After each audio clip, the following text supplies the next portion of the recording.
Hey y'all, welcome to Waterbreak with the Waterboy. Yes, it's Thursday afternoon already. Already working our way towards Sunday. Can't wait to worship on Sunday.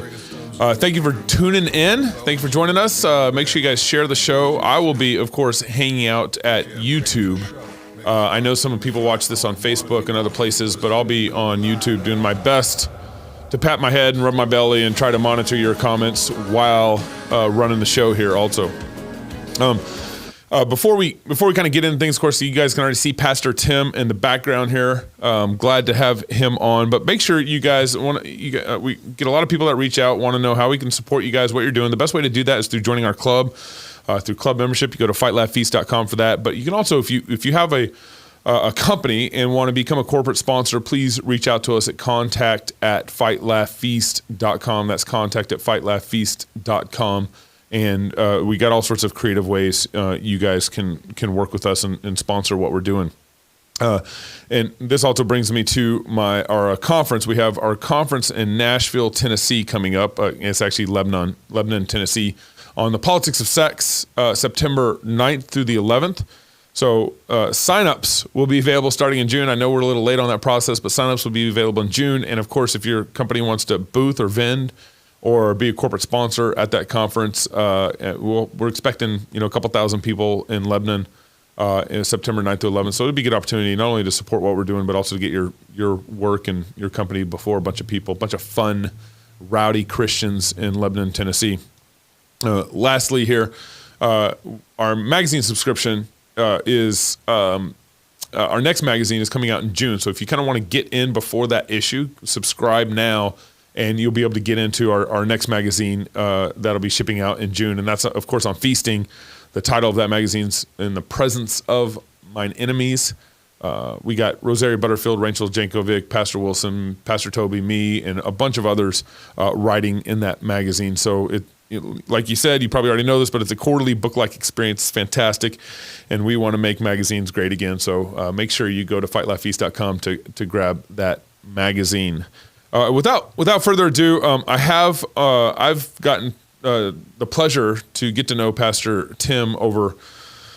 Man, this kind of shutdown has brought a lot of interesting people into my life over the last year, and one of them is Pastor Tim. Really got to first. I had him. I think did you come on Waterbreak initially, or did you come on our Sunday show initially? What show did you first come on? I think I first came on Waterbreak. Yeah, okay. I remember correctly. Yeah, and then Pastor Tim, his pastors a church, Fairview Baptist Church in Calgary, Canada. And how long have you pastored there at that church? 7 years now, or about 7.5 years at this point. And then you have your wife, and I think it's 8 kids. You just had another one in December.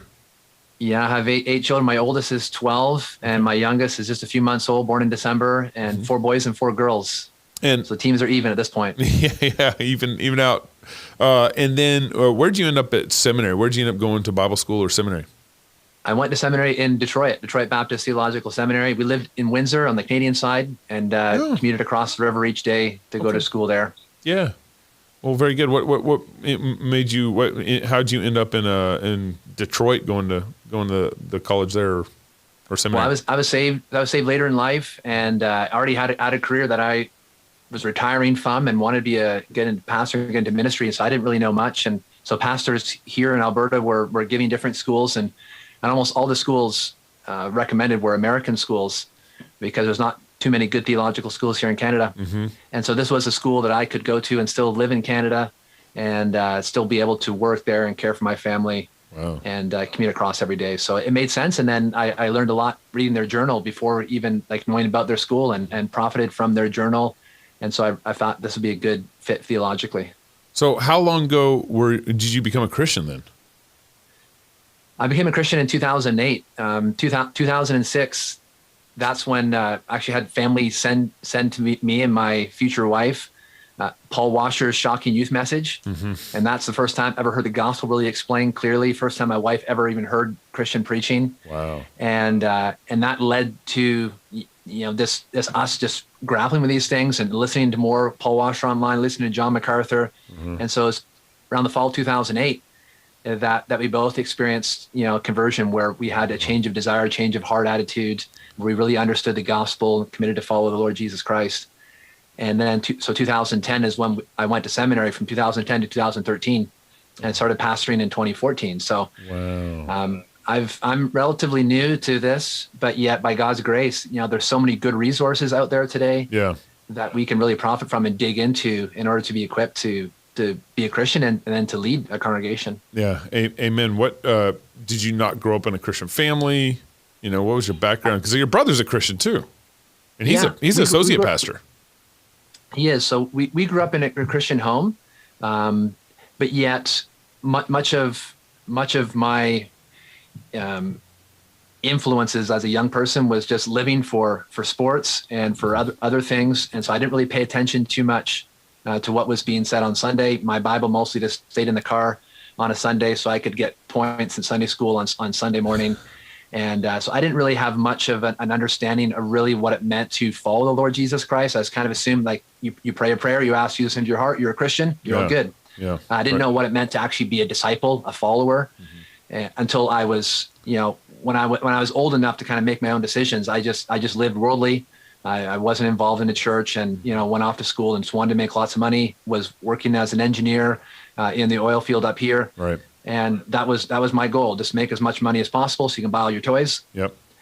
Before that Paul Washer Shocking Youth message kind of hit us. Right. That's fantastic. And so did your wife not grow up in a Christian family?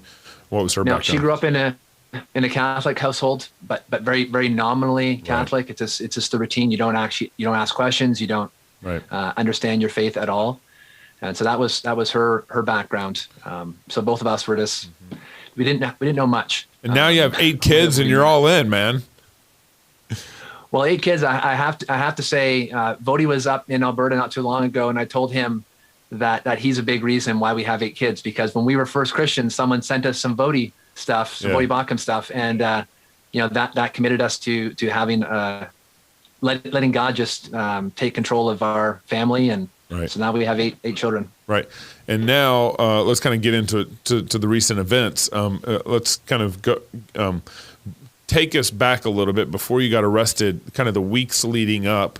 What was church like? What was the pressure like? What was leading up to your arrest? What was going on? Yeah. Well, here in Alberta, there was an uptick in cases, and so they're predicting, a third wave, and it's going to lead to a lot of hospitalizations and other complications. And so the biggest alarm bell that's been going off is trying to save the hospitals from being overwhelmed. And so restrictions came to try to prevent that.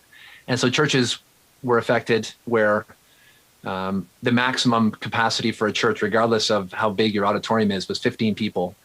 For funerals. So one of those persons was dead, the maximum is 10 people. If you're outside, the maximum outdoor gathering is 5 people. And so it was really heavy-handed on the restrictions for the last number of weeks. And as my own family, we have 10 people in our family, so we can't meet with anybody outside. In Alberta, no one can come into your home. That's not allowed. Wow. And so it was like the lockdowns have been really oppressive and restrictive and really intrusive into the home, intrusive into the church. Right. And so we continued to gather and to practice hospitality in our home and to live our lives normally as we can as a church, because Christ is worthy of his worship, and we're going to come and we're going to gather. Amen. But what happened on May 6th is there was our Alberta Health Authority, their lawyers went to a judge and got an injunction, because there have been restaurants that have been rebelling in our province as well. Right. And so they got an injunction against the restaurant, and also they tried to expand it to anyone who is acting in like effect to this restaurant by continuing to defy public health measures. Right. So essentially they got this injunction or restraining order against the province of Alberta, 4.5 million people, that anyone hosting a gathering in contravention to the health orders can be arrested. Right. And so we knew the heat had kind of turned up. And so I had written letters to my wife and my children, anticipating that arrest would be possible. But as the weeks went by, it didn't happen. On May 9th, the police were outside of our church. So this was not this past Sunday, but Sunday before. The police were outside our church, and They never came in and they never came out of their vehicles. Right.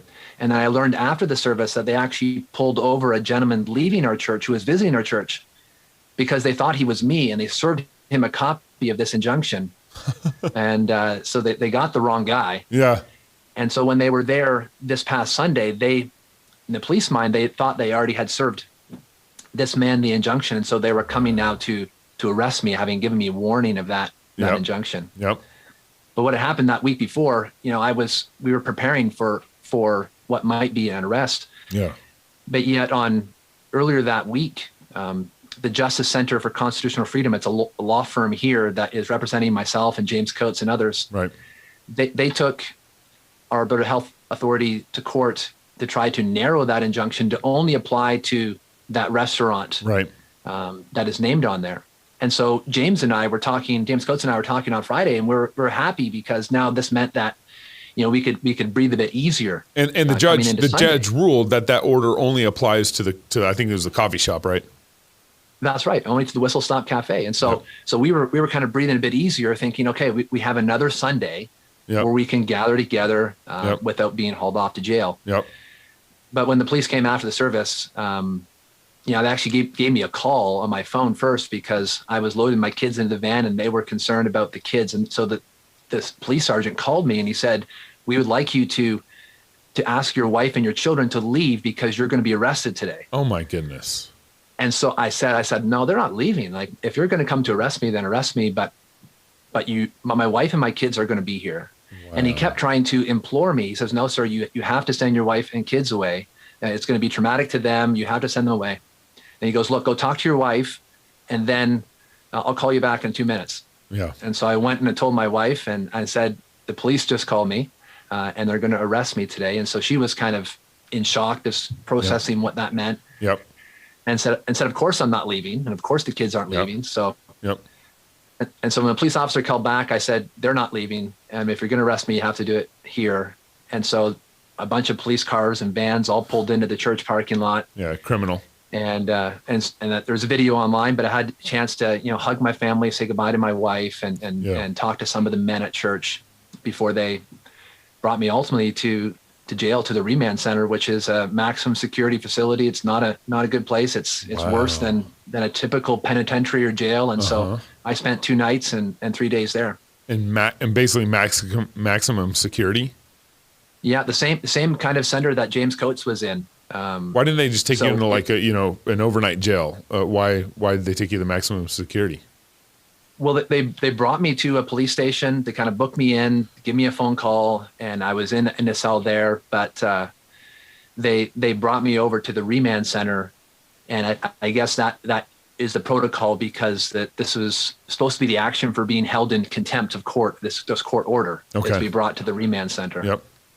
So whether you're a pastor or whether you're a murderer, you're brought to this place. Wow. And it wasn't pleasant at all. Wow. And so basically, they as I understand it, and as you're telling the story, they arrested you illegally. They served the injunction to the wrong person, and then the injunction, even though they served it to the wrong person, still didn't apply to you regardless, and then they still arrested you. That's right. And so I told that to the police officers. And he says, "Well, I have no knowledge of that. We'll take you in, and that'll get sorted out later." Wow. And I think and even in my hearings that happened on Monday and Tuesday, it seems to be that our government is using this as an opportunity to try to crack down on anyone who is publicly standing against their health orders, and questions about the legality or whether they should be doing this or not will be pushed off and answered later. But in the meantime, they're acting so unjustly to carry out these orders. So when you had your hearings on Monday and Tuesday, did they just ignore the fact that you weren't served an injunction, and then secondly, that the injunction didn't apply to you regardless? They just ignore that?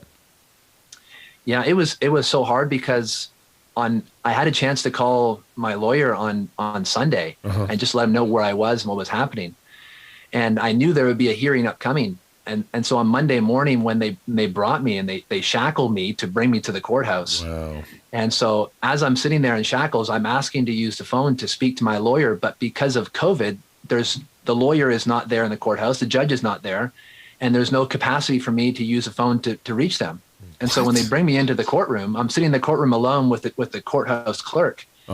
And the hearing begins, and I haven't even spoke to my lawyers yet. Wow. And so as they start discussing this, I haven't had an opportunity to fully explain, what happened the week before and about the injustice of this.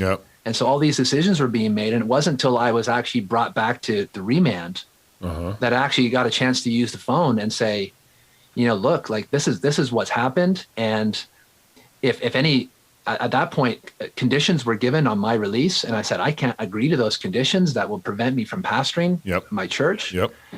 And so it had gone online that I was being released on Monday, but I actually had to call my lawyers and put a hold on that because I didn't want any conditions upon me that would prevent me from doing what I already been doing. And I had to call my wife and explain that to her. And it was heartbreaking because at that point we thought our one hearing about release conditions was kind of one and done. And my trial date was set for June 16th. And so my wife and I were talking about not accepting these conditions, and that would mean that I'm in remand for a month. And we were both committed to do that for the sake of Christ and for his gathering of his church. Amen. But then thankfully there was another court date on Tuesday, and I had a chance to speak to my lawyers before that in order to convey some of this information to the judge.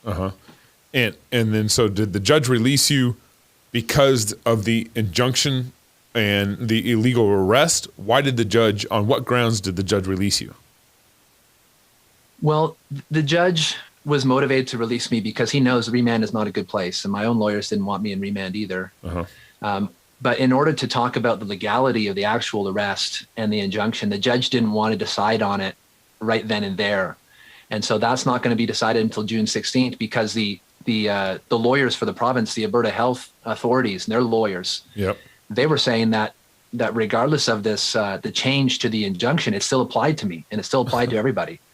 And so they were being really disingenuous about what is going on. And it seemed like they were intent because I think they've been embarrassed for months and months and months by churches gathering that they're out for blood. And so they didn't want to budge at all.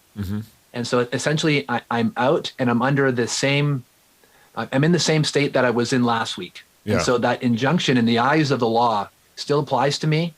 And so if I gather my church, they can arrest me again. But there's no extra conditions that I'm under. There's no agreement that I made to follow in order to be released.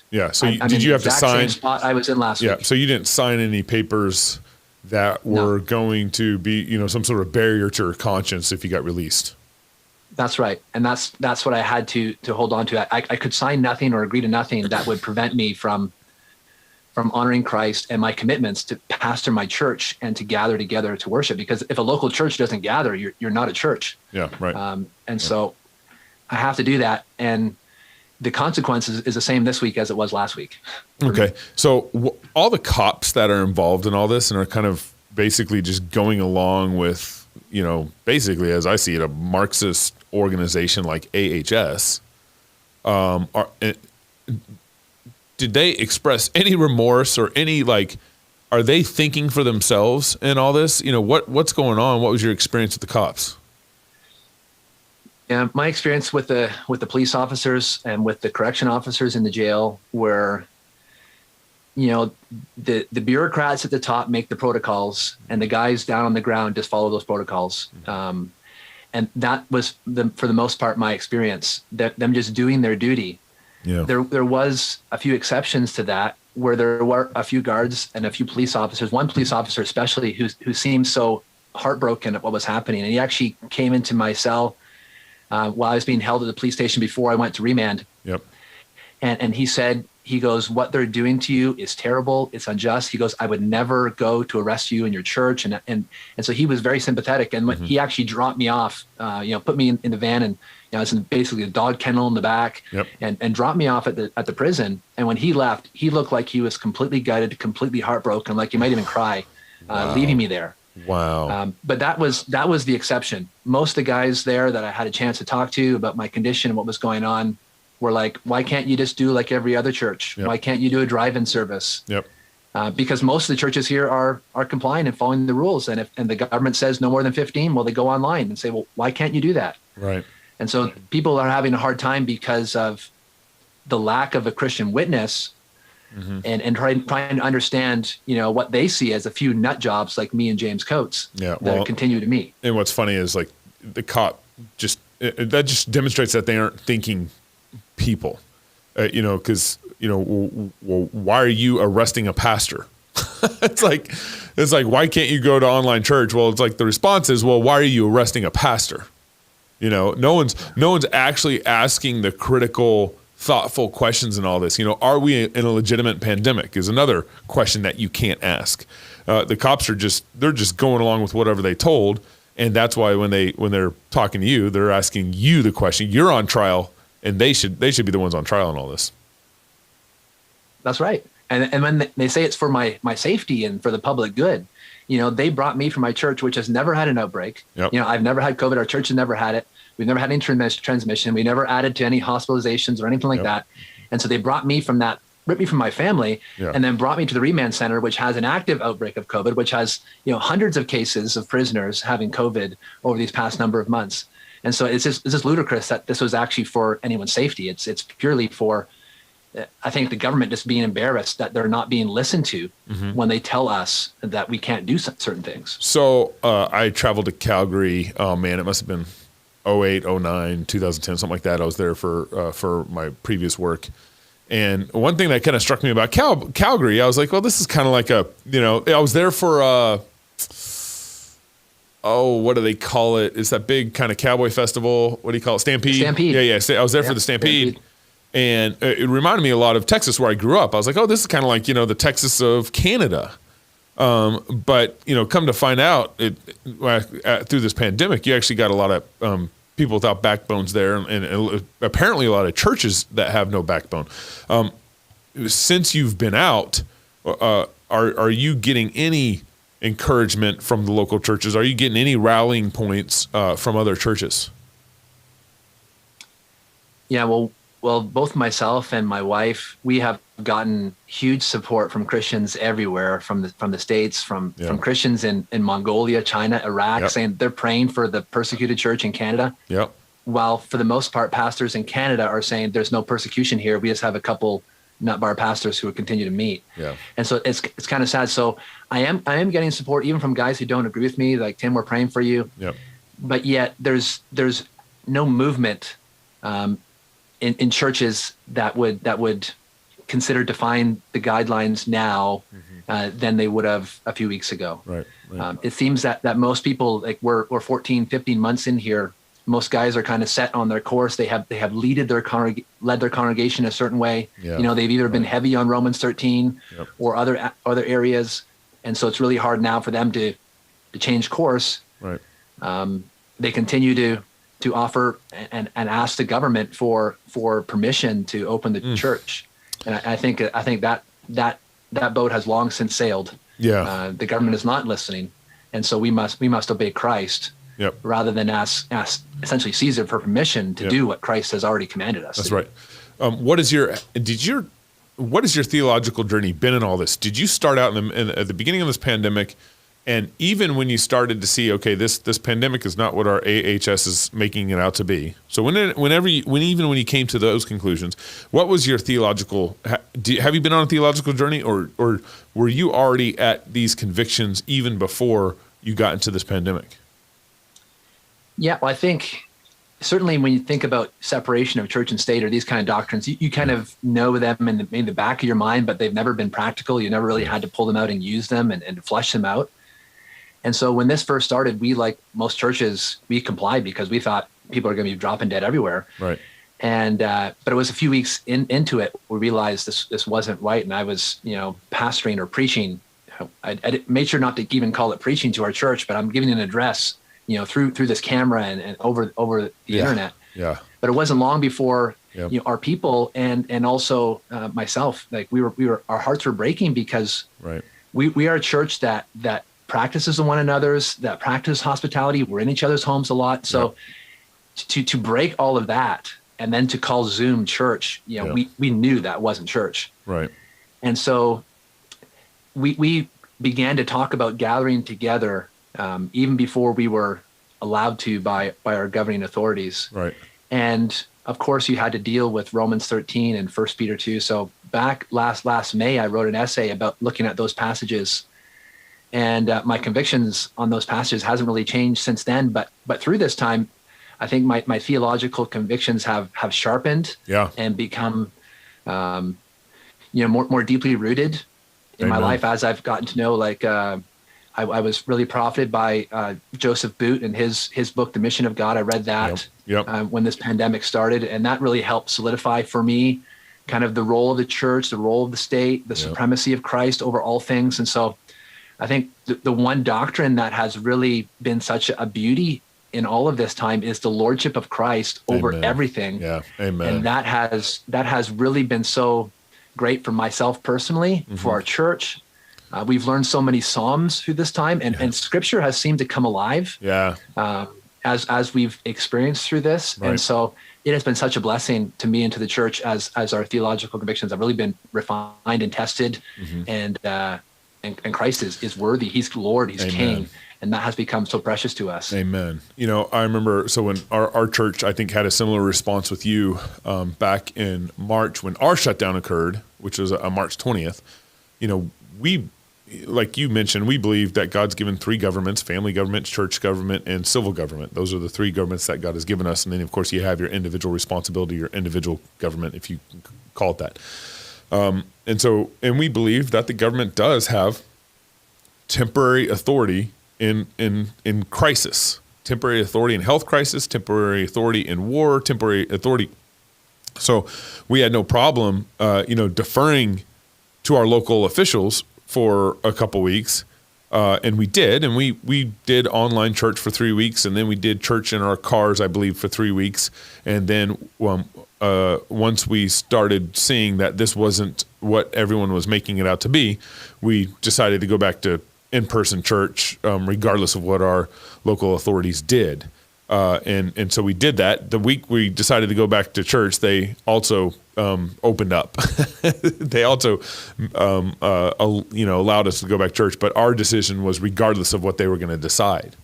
And so, I have, in the same way the government has, let's say temporary authority when there's a building on fire. Right, I have no problem the government coming in and saying, everyone get out, the building's on fire. But one of the things you find out in that whole process is that we actually agree that the building's on fire. We agree our city's on fire, whatever. Everyone can see it, everyone agrees on it, and then gets out. But even then, they only have temporary authority in our church. Let's say our church building's on fire. They come in and say, hey, everyone get out. We all agree. Everyone gets out. But they can't take our building from us, right? It's like they don't have long-term authority, even in those moments of in this case, a pandemic. And I think that's part of what the church has done. The church has been so, God has blessed the Western church like crazy. The money that the Western church has, the buildings that we have, all the way down to the running water. It's God's given the Western church so much, and what that has done is that's just made us a bunch of fat Christians, a bunch of fat and apathetic Christians. And so we didn't have to strengthen and sharpen our theology of the Lordship of Christ. The theology of the Lordship of Christ doesn't really mean anything until you have to apply it. Obviously it means everything for the world, but when you start to learn what your theology really means, when it starts to, rub against the walls of your house and outside in your car and in this world, and so the church has gotten really fat and lazy, and that's why we've groomed a generation of pastors who are cowards, and I don't think they wouldn't think they were cowards, or they wouldn't think they would even be going that direction, but then all of a sudden you wake up in this world and all these, seminaries that have been grooming these pastors for all these decades, and now look at the church now. One of the things I've been so grateful for in our shutdown here in the U.S. and in what's going on in Canada is God is really making it clear who the faithful pastors are, who the faithful churches are, and before, when everyone has their church building and no persecution or no challenging of the church's public stance and public theology, every church kind of looks the same. Every pastor can even say the same vocabulary, use the same evangelical vocabulary and so forth. But God has done us a great service this last year in showing who the faithful churches are up in Canada and who the faithful churches are here in the U.S. And unfortunately, they're very few and far between. Even here in the U.S., they're very few and far between. So, how are you looking at this in relationship to what's going on in Alberta and then what's happening, in the coming Sundays here in your town? Yeah, in terms of here in Alberta, I know one of the developments that happened after I was arrested and taken away, and then when people left the church, the police came back after with the health authorities and put a big closure notice on our church. So they've closed down our church building, and so they haven't put the fence around our church like they did the James Coates Church, but our church has been closed as well. And so did they change the locks? As far as I know, they haven't yet. There's been some people have reported that. I haven't gone to check it out myself yet. So we'll see if that happens or not. But what we're going to do is the church must continue to gather. And so there is it's incredible to believe, but there is a growing underground church here in Canada. And we almost you have your state church and you have your underground church. Wow. And so, we have churches like that here in Alberta. We have some in Ontario and other places. Yep. And so we'll have to join those brothers and sisters in doing the same thing. So are you guys basically going underground? Yeah, and it's hard because I still am committed to the public witness of Christ and his church. Yep. But yet to know that if we gather in any kind of public fashion this Sunday, both myself and anybody else who might be organizing that, will be hauled off to jail. So it might be a one Sunday, you're one and done. And so as I think about a pastor and think about more of a long-term thing, obviously, there's a court date coming up next month, yep. hopefully, which will overturn this terrible, tyrannical injunction upon our province. Yep. And would allow us to have more freedom to gather without threats of arrest every single week. So it's hard as a pastor to try to, do we want to have a big public gathering on one Sunday, have a big bang, and then we're all in prison? Or do we want to, how to think about that long term? Yep. And so it's been like a day by day, a Sunday by Sunday, trying to plan to do what is best. And ultimately what our prayer for as a church is that all those who want to find us and to come into worship along with us would be able to do so. Yep. And then all those who are trying to find us because they seek our arrest or imprisonment, right, that they would be blinded and thwarted from not knowing where we are. Yeah, amen. Now, one of the things I know it's your calculation to make. You're local. You're the pastor. There's layers of decisions I can't see, but one of the things I've been thinking about in all this is, one of the Christians are not very good at pursuing. We do a great job maybe causing a situation, exposing a matter, that kind of thing, like you kind of exposing, getting arrested and kind of exposing the tyranny that's going on in Calgary and so forth. But then we don't know how to pursue. Now it might be best for your church to go underground.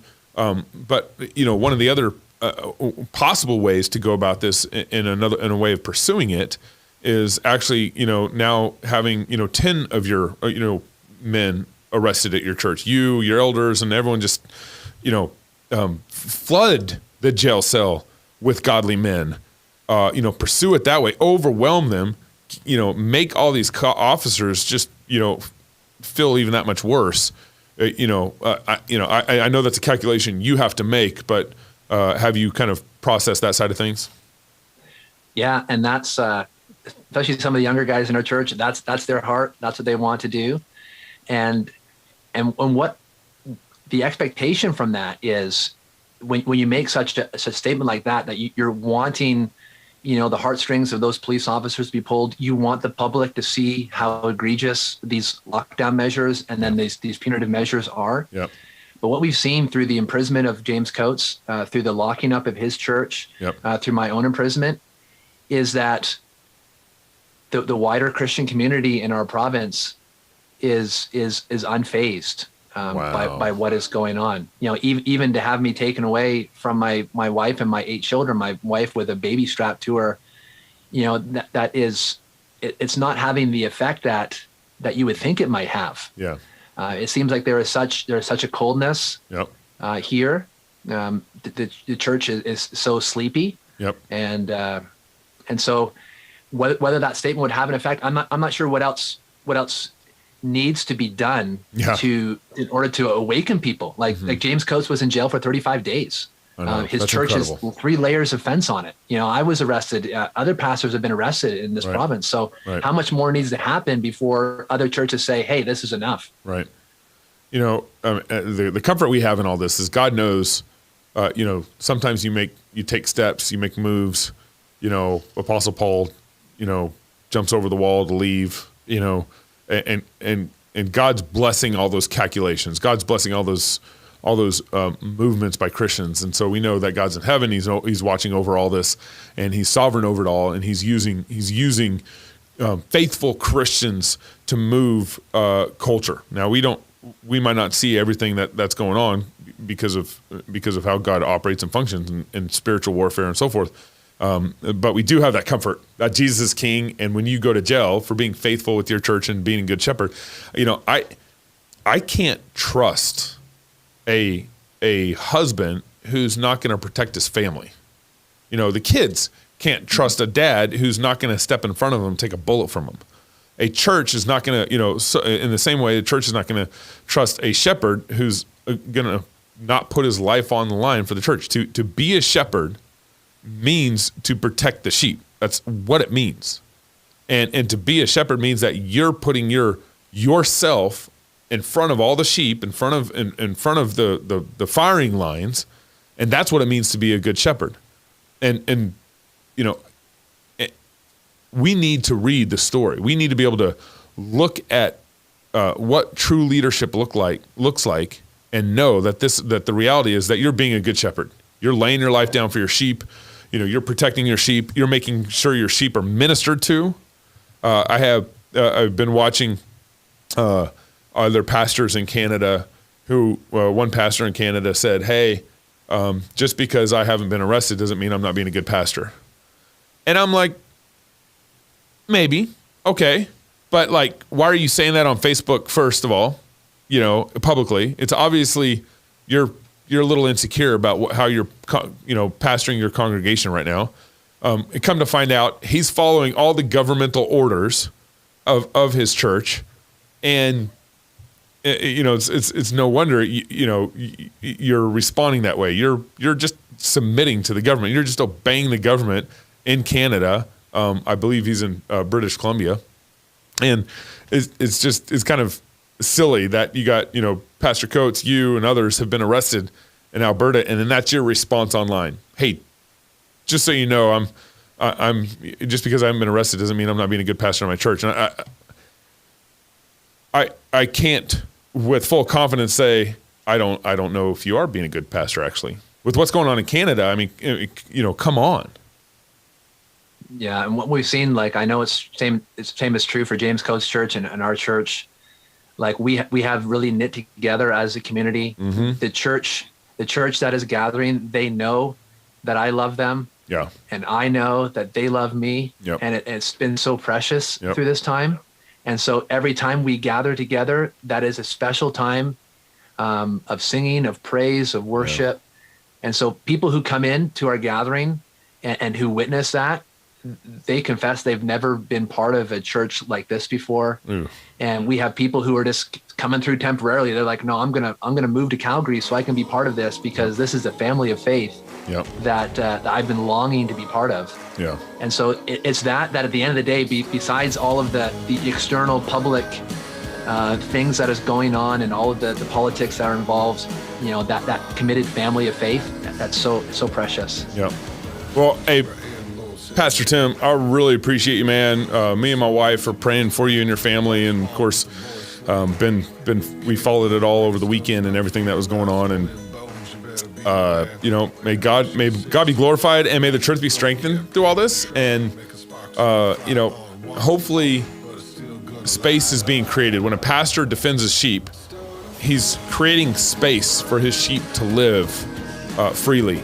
And so we need far more of this. We need obviously politicians speaking up and all this, but what the actions that you do, even if you can't see all the benefits from it, and there are many, God is working through you and what's going on in Canada. So, man, we're praying for you, and we'll be back in touch. Hang on the line here before we get off here. Hey, everybody, thank you for joining the Waterbreak. We got a great Sunday special coming to you on Sunday night.